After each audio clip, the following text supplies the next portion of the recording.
Meus amigos do canal Help Química, sejam bem-vindos à nossa aula de número 71.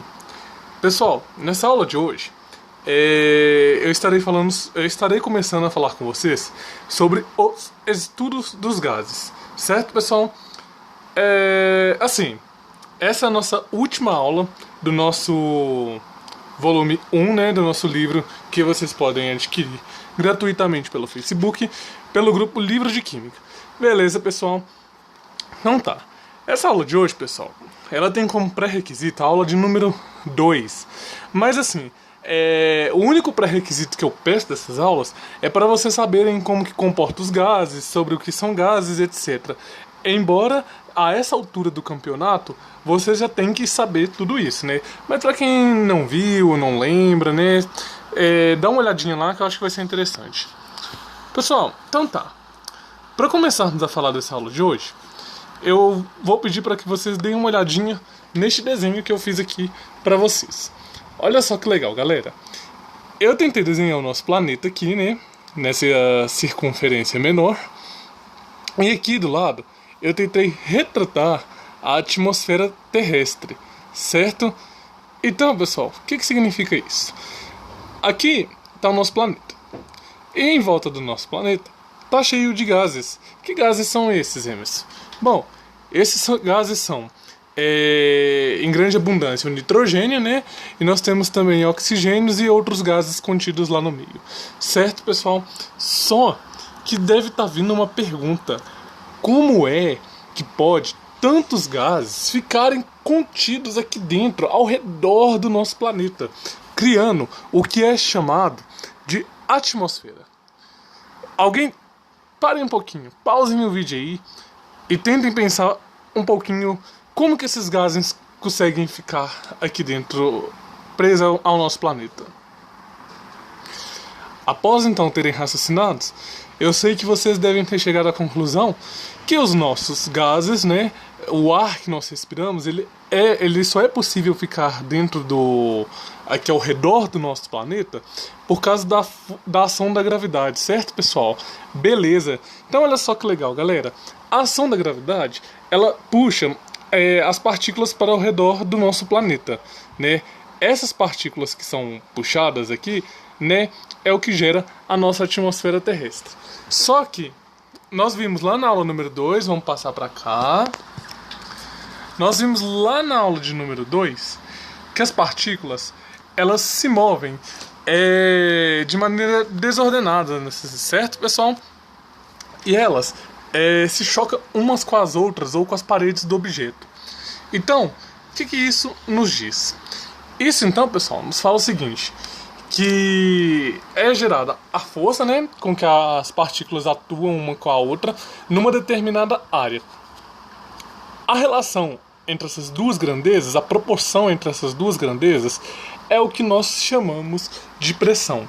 Então, a pressão nada mais é do que uma relação inversamente proporcional com que as forças das partículas gasosas atuam sobre a área. Vamos ver um exemplo prático disso daqui. Então, pessoal, eu coloquei aqui então, pessoal. Isso aqui é uma almofadinha inflável, ó. Vocês estão vendo? Quando eu balanço ela de um lado e balanço do outro, aqui dentro tem uma certa quantidade de ar, certo? Esta quantidade de ar que tem aqui dentro, que vocês podem estar vendo que eu estou mexendo aqui com a minha mão, ela está ocupando todo o volume que tem aqui dentro, certo, pessoal? Independente se tem muito ou pouco. Olha só a flexibilidade que eu consigo fazer quando eu aperto aqui desse lado. Eu aperto aqui, a minha mão afunda. Então, pessoal, nós podemos concluir disso daqui é que as partículas gasosas, ela ocupa todo o espaço onde que elas estão, independente se são poucos ou não. Agora vamos ver o que acontece se eu adicionar mais oxigênio aqui dentro, mais ar atmosférico aqui dentro. Agora, pessoal, eu inflei toda a almofadinha toda. Agora, olha só. Eu não consigo mais fazer o que eu conseguia fazer antes. Apertar a minha mão, né? E afundar todo o recipiente. Por quê? Isso que eu injetei mais partículas de ar aqui dentro, certo? Ao eu fazer isso, pessoal, aquele ar, o ar que está aqui dentro, ele está ocupando todo o espaço deste material inflável aqui de dentro, certo? Então, isso daqui é uma demonstração prática da pressão que está acontecendo aqui dentro. E qual que será que deve ser maior? Será que a pressão interna desse recipiente tá agora, né, que eu deixei ele mais cheinho? Ou será que ele estava antes, quando ele estava mais vazio? Vamos voltar na nossa folhinha e vamos tirar nossas conclusões. Novamente então, pessoal, voltando aqui, nós vimos que se a área que eu tenho ela é maior, a minha pressão é menor, não é verdade? Por quê? A pressão é uma grandeza inversamente proporcional à área. Então, o que acontecia lá era o seguinte: quando dentro daquele meu recipiente eu tinha uma área grande, quando eu tinha pouco oxigênio lá dentro, a minha área lá dentro era grande, não é verdade? O gás estava todo ocupando, eu conseguia afundar minha mão lá dentro.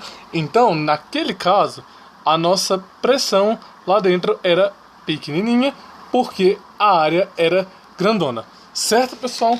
E no nosso segundo caso, vou mudar aqui de canetinha, vou pôr de vermelhinho agora.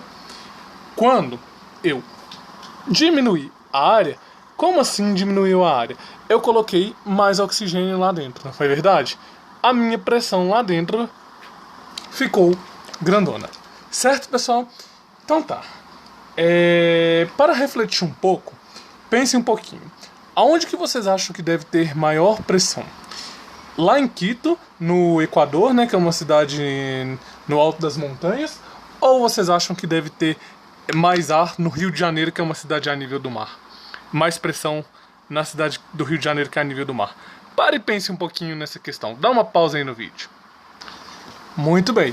Então respondeu certo quem falou que a pressão é maior na cidade do Rio de Janeiro do que na cidade de Quito, no Equador. Por quê?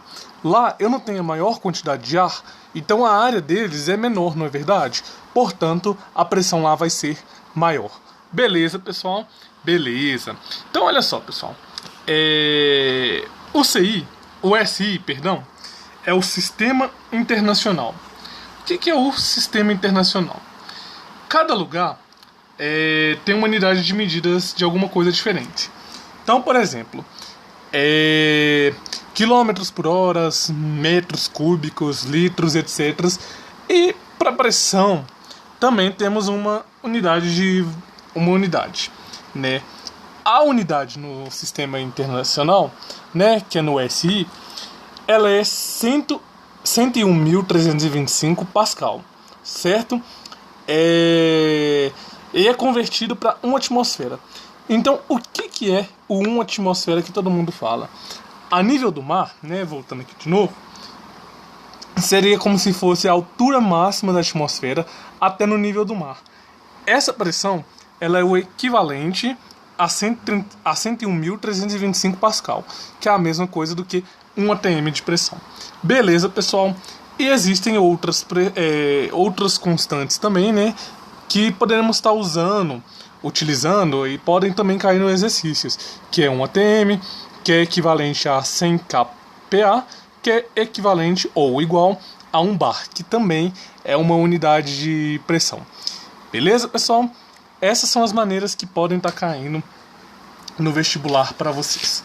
Pessoal, eu quero só dar um aviso que eu havia me esquecido de dar no começo do vídeo. Essa sessão de estudo dos gases que eu farei com vocês daqui até o final do capítulo 1, do volume 1 do nosso livro de Química, não tem a ver com os gases que vocês estudam em física, tá? Aqui eu vou estar trabalhando o comportamento químico dos gases, dilatação dos gases, escapamento e coisas do tipo. Aí eu vou deixar a física para explicar para vocês, porque o nosso tempo aqui é um pouco curto, beleza, pessoal? Então tá. Então, pessoal, falei aqui um tanto de coisa, fiz uma demonstração para vocês, muito bacana, né? E agora eu vou entrar em um conceito teórico que vocês podem ver esse nome em algum lugar durante a prova do Enem, né? E eu acho interessante vocês conhecerem.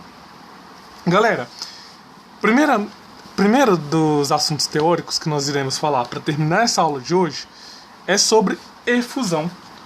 O que esse raio de efusão é? Pessoal, a efusão, ela nada mais é do que o escapamento de um gás por um pequeno orifício. Então olha só, aqui nessa almofadinha aqui, eu enchi ela de gás aqui dentro. É verdade? Vou pegar aqui, vamos mostrar.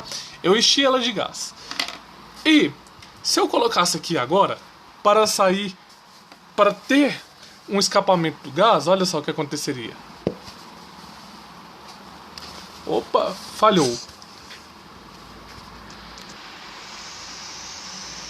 Então, olha aqui. Eu tô conseguindo fazer com que o gás que está aqui dentro esteja escapando. Aqui, neste momento, está acontecendo uma efusão. Olha, agora eu já tô conseguindo apertá-la de novo. Eu não sei se vocês aí conseguem estar ouvindo o barulhinho do gás escapando.